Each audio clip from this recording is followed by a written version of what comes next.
You didn't Google Strait of Hormuz this morning. You didn't check oil futures. You didn't read a single headline about shipping lanes or fertilizer exports. You just opened your phone, and everything costs more. Let's start with your grocery shop. $210 a week. That was normal. Maybe you didn't love it, but you knew what to expect. Then one week it was $220, then $230. You didn't change anything. Same trolley, same brands, same meals. The USDA says food prices in 2026 are up 3.6% overall. That doesn't sound dramatic until you look at the specifics. Beef is up 14% from a year ago. Sugar and sweets, 9%. Non-alcoholic drinks, 5.5%. 3.6% is the average. Your receipt doesn't feel average. Now your car. The average American household spends about $50 a week on fuel. That's $2,500 a year.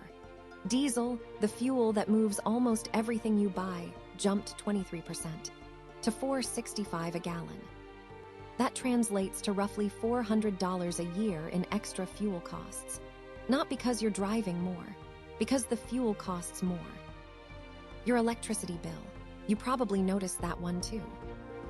Depending on where you live, it went up somewhere between $10 and $27 a month. Some of that is AI data centers pulling power from the same grid. Some of it is the rising cost of natural gas, the same natural gas that stopped flowing freely when the strait closed.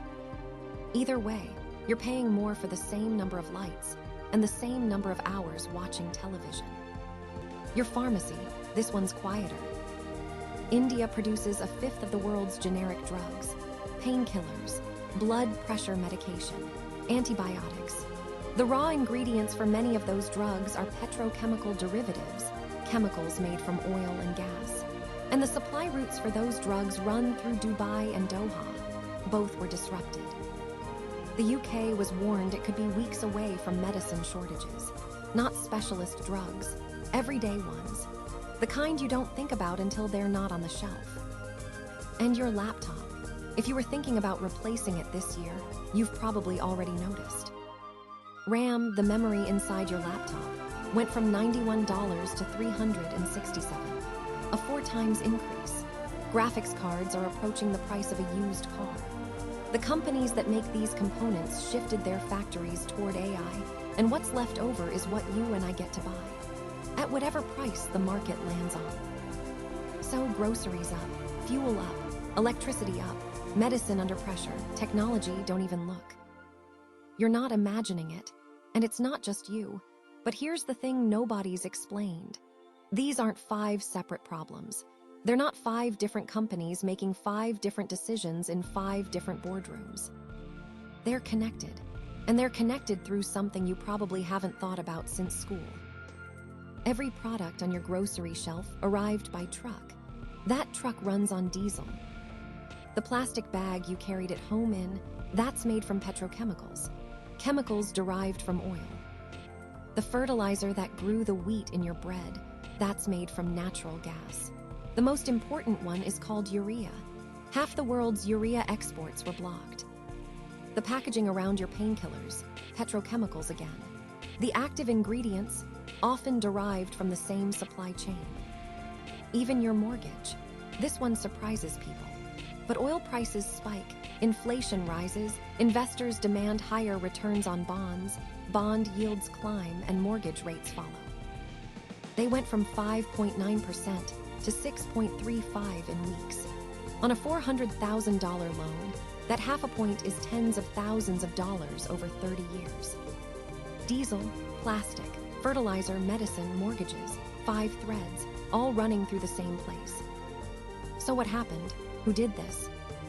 Here's where it gets uncomfortable, because the answer isn't a company. It's not a supply chain failure. It's not a market correction. It's a conversation between 2 countries that went wrong. In late January, the United States sent an aircraft carrier strike group toward the Gulf. The president posted on social media, a massive armada is heading to Iran. Iran said they don't respond to threats. Then on February the 3rd, Iranian gunboats tried to seize a U.S. oil tanker in the Strait of Hormuz. The ship got through, But the message was clear. The strait was now part of the argument. 2 weeks later, the White House warned that strikes were possible within days. Tehran should make a deal. And for a moment, it looked like they would. Iran's foreign minister said a historic agreement was within reach. They'd accept full verification of their nuclear program. Oman confirmed it. Both sides were ready to sign. That was February the 27th. The next morning, 900 strikes in 12 hours. The US and Israel hit military targets across Iran. The supreme leader was killed. Senior military commanders, defense officials, intelligence officers. Iran retaliated. Hundreds of drones and missiles launched at Israel and at US bases in 6 countries. And then Iran closed the Strait of Hormuz. Mines in the shipping lanes, fast boats patrolling. In 10 days, only 15 ships made it through. 1/5 of the world's oil, 1/5 of its gas, 1/3 of its fertilizer, 1/5 of its petrochemical capacity, blocked. Oil hit $118 a barrel, the largest quarterly price increase, adjusted for inflation, since 1988.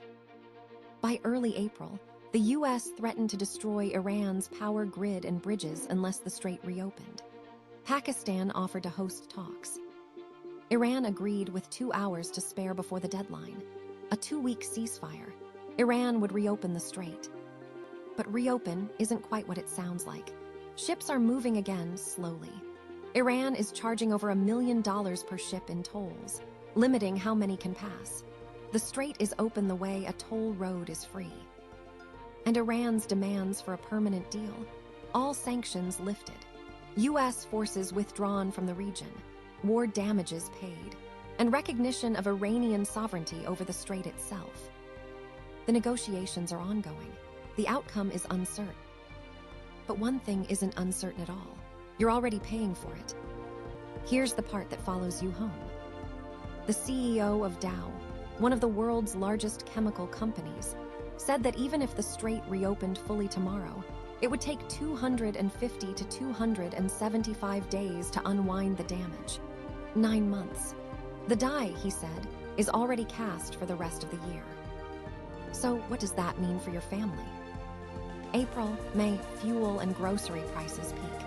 The diesel that moves your food is at its most expensive.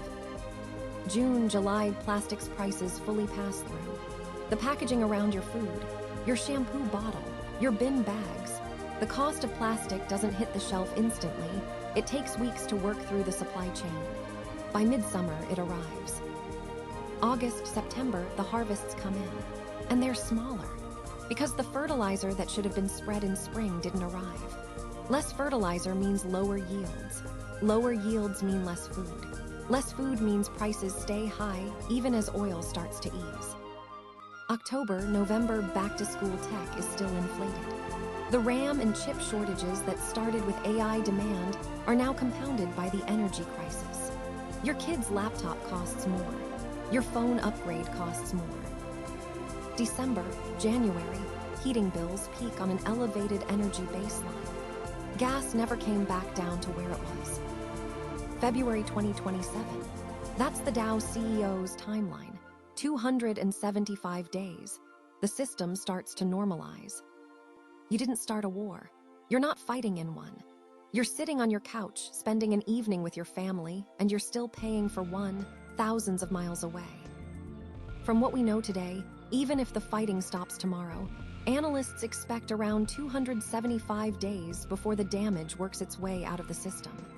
That's 9 months. 9 months of elevated prices at the pump, at the checkout, at the pharmacy.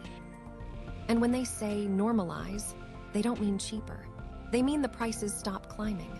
They stabilize at the new level, the level you're already getting used to. Not a price hike that passes, but lingers. A little less of what you used to afford, and more things you quietly stop buying. Maybe it's time to get used to paying the bill that nobody sent you. If this changed how you see your next receipt, your next bill, your next upgrade, we did our job. Like and subscribe, we have more to show you.